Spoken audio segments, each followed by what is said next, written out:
안녕하세요. 성경해석 101입니다.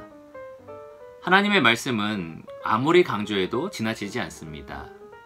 신자가 거듭나는 그날부터 영화롭게 되는 그 순간까지 말씀 없이 되어지는 것은 하나도 없습니다. 말씀이 정말 중요하다라는 것을 많은 그리스도인들이 공감할 텐데 정작 말씀을 어떻게 해석하느냐라고 물으면 정말 난감해합니다. 마치 어려운 복잡한 기계를 다루는 것처럼 아니면 심오한 철학을 공부하는 것처럼 성경 해석이 어렵다라고만 생각합니다.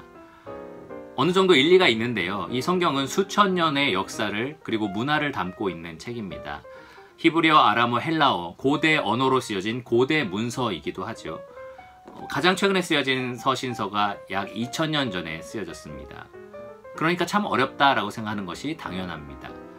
시중에 있는 여러 가지 성경 해석 지침서들을, 참고서들을 사서 공부해 보려고 하는데 그 두꺼운 책을 언제 다 공부하나, 그리고 그것을 다 해야만 내가 이 성경을 읽고 해석할 수 있는 건가, 그러한 의구심을 갖기도 합니다.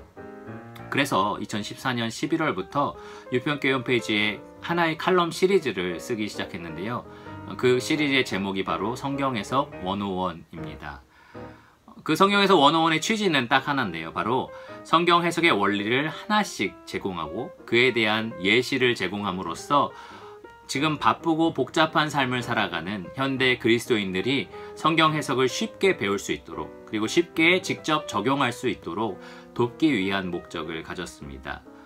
그 취지를 살려서 이 영상을 통해서 여러분들에게 성경 해석 101 시간을 함께 나누기를 원하는데요. 그 첫 번째 시간은 성경 해석을 위한 바른 성경 찾기입니다. 성경을 어떻게 고를 것인가, 오늘 그것을 살펴보도록 하겠습니다.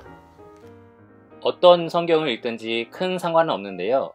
기본적으로 번역본이다 라는 것을 기억해야 됩니다. 번역은 항상 두 가지를 놓고 씨름합니다. 하나는 저자의 표현, 또 하나는 저자의 의도인데요. 저자의 표현을 최대한 살리고자 번역하면 문자적인 해석, 직역, 저자의 의도를 최대한 살리고자 하면 의역, 의미적인 해석이 됩니다. 예시로 한번 살펴볼까요? 개역개정 흠정역 표준 세번역은 문자적 번역본입니다.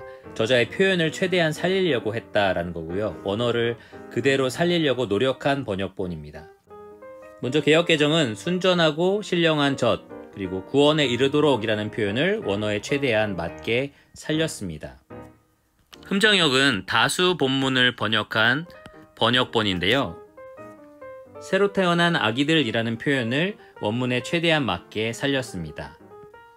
말씀이라는 표현은 있지만 또 구원이라는 표현은 없습니다. 이것이 다 다수 본문에 있느냐 없느냐의 차이인데요. 원문을 최대한 살리려고 했다라는 거죠.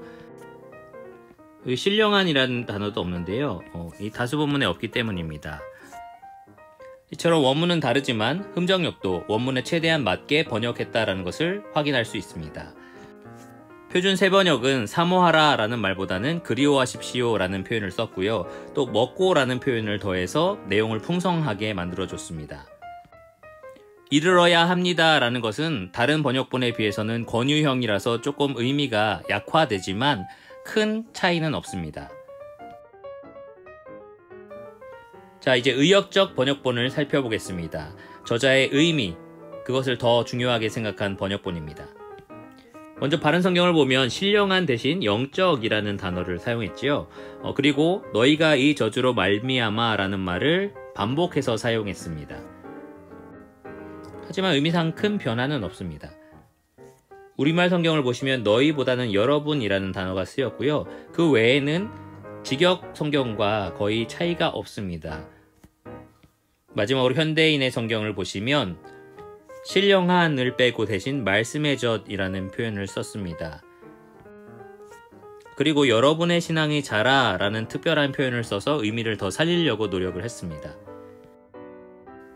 가장 의역적인 성경은 바로 메시지 성경인데요. 그래서 출판사에서는 성경 옆에 두는 성경이다 라고 광고를 하더라고요. 보시면 하나님의 순수한 보살핌을 깊이 들이키십시오 라는 특별한 표현이 나와 있습니다. 의미를 더 살리려고 노력을 하는 거죠. 하나님 안에서 무럭무럭 자라서 성숙하고 온전하게 될 것입니다. 이런 추가된 표현들이 저자의 의미를 더욱 살리기 위해서 번역한 사람이 추가한 것입니다. 밑에 표를 보시면 어떤 번역본이 저자의 표현을 더 살리기 위해서 사용한 직역 성경인지 아니면 저자의 의미를 더 살리려고 한 의역 번역본 성경인지 아니면 중간쯤 되는 역동적 번역본인지 참고할 수 있습니다. 영어 성경도 간단하게 살펴보겠습니다. 여기 표는 로버트 토머스 교수님이 쓴 How to Choose a Bible Version 이라는 책에 나오는 표입니다. 첫 번째는 Literal Translation인데요. 여기까지 포함이 되는 겁니다. 그래서 위에 있는 책일수록, 위에 있는 번역본일수록 문자적 해석에 가깝습니다. 예를 들면 여러분 잘 아시는 KJV, 또 NASB, 또 ESV 정도가 되겠네요. 의역에 가까운 번역본은 여기 보시면 Living Bible 그리고 메시지 성경이 있고요. Free Translation이라고 해서 역동적 해석인 거죠. 중간쯤 되는 겁니다. 그것이 이 중간에 속해 있는 것들일 텐데 우리에게 알려진 성경은 Good News Bible 그리고 New Living Translation NLT 성경이 있고요. 또 NIV와 Net Bible도 여기에 해당이 됩니다. 방금 예시에서 본 것처럼 의역적 번역본이라고 해서 원문과 크게 의미가 달라지는 것은 아닙니다. 그러니까 여러분에게 더 맞는 성경을 잘 선택하시면 됩니다. 어떤 번역본이라고 해서 특별히 더 대단하고 더 권위가 있는 것은 아니니까요. 하지만 제가 추천해드리는 것은 성경 해석이니까 최대한 원문에 가까운 이 저자의 표현을 최대한 잘 살린 문자적인 번역본을 사용하시라고 추천해드립니다. 이왕이면 문자적으로 번역된 한글 성경과 또 문자적으로 번역된 영어 성경을 같이 보시라고 추천해드립니다.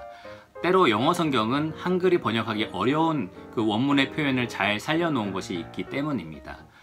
예를 들면 이렇게 ESV 한영 성경처럼 문자적으로 번역된 개역 개정 성경 그리고 또 영어 성경인 ESV 성경을 같이 보시면 참 좋을 것 같습니다. 여기 추가로 의역적으로 번역된 번역본을 같이 보신다면 성경 해석을 더 풍부하게 할 수 있을 거라고 생각합니다.